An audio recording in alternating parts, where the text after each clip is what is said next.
नमस्कार दोस्तों, हमारे YouTube चैनल सुनो कहानी में आप सभी का स्वागत है। हमारी आज की कहानी है किसका काम बड़ा। कई बार के प्रयासों के बाद राजा विक्रमादित्य ने बेताल को फिर से पकड़ लिया और अपने कंधे पर लादकर शमशान की ओर ले चला। रास्ते में बेताल ने एक नई कहानी कहनी शुरू की। कहानी है किसका काम बड़ा। मिथिलावती नाम की एक नगरी थी। उसमें गुणधिप नाम का राजा राज करता था। उसकी सेवा करने के लिए दूर देश से एक राजकुमार आया। वह बराबर कोशिश करता रहा, लेकिन राजा से उसकी भेंट ना हुई।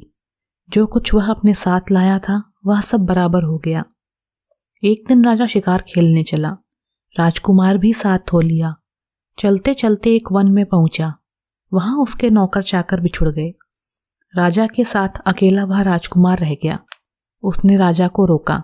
राजा ने उसकी ओर देखा तो पूछा, तो इतना कमजोर क्यों हो रहा है? उसने कहा, इसमें मेरे कर्म का दोष है। मैं जिस राजा के पास रहता हूं वह हजारों को पालता है, पर उसकी निगाह मेरी ओर नहीं जाती। राजन, 6 बातें आदमी को हल्का करती हैं: खोटे नर की प्रीति, बिना कारण हंसी, स्त्री से विवाद, असज्जन स्वामी की सेवा, गधे की सवारी और बिना संस्कृत की भाषा। और हे राजा, ये 5 चीजें आदमी के पैदा होते ही विधाता उसके भाग्य में लिख देता है: आयु, कर्म, धन, विद्या और यश। राजन, जब तक आदमी का पुण्य उदय रहता है तब तक उसके बहुत से दास रहते हैं। जब पुण्य घट जाता है तो भाई भी बैरी हो जाते हैं। पर एक बात है, स्वामी की सेवा अकारत नहीं जाती, कभी ना कभी फल मिल ही जाता है। यह सुन राजा के मन पर उसका बड़ा असर हुआ। कुछ समय घूमने घामने के बाद वे नगर में लौट आए। राजा ने उसे अपनी नौकरी में रख लिया। उसे बढ़िया बढ़िया कपड़े और गहने दिए। एक दिन राजकुमार किसी काम से कहीं गया। रास्ते में उसे देवी का मंदिर मिला। उसने अंदर जाकर देवी की पूजा की। जब वह बाहर निकला तो देखता क्या है, उसके पीछे एक सुंदर स्त्री चली आ रही है। राजकुमार उसे देखते ही उसकी ओर आकर्षित हो गया।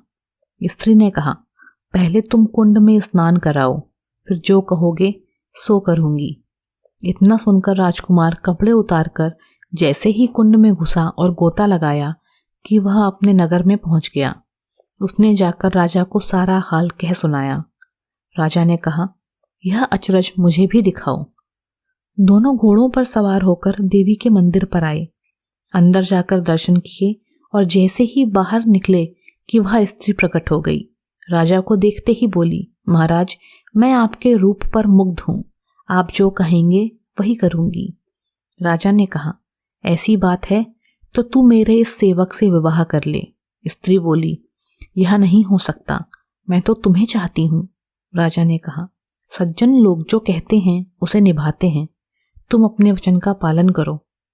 इसके बाद राजा ने उसका विवाह अपने सेवक से करा दिया। इतना कहकर बेताल बोला, हे राजन, यह बताऊं कि राजा और सेवक दोनों में से किसका काम बड़ा हुआ? राजा ने कहा, नौकर का। बेताल ने पूछा, सो कैसे? राजा बोला, उपकार करना राजा का तो धर्म ही था, इसलिए उसके उपकार करने में कोई खास बात नहीं हुई। लेकिन जिसका धर्म नहीं था, ने उपकार किया तो उसका काम बढ़कर हुआ।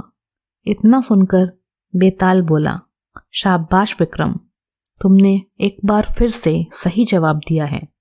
और बेताल उड़कर फिर से पेड़ पर जा लटका। दोस्तों, यदि आपको हमारी यह कहानी पसंद आई हो तो हमारे चैनल को सब्सक्राइब कर बेल आइकन दबाना ना भूलें। धन्यवाद।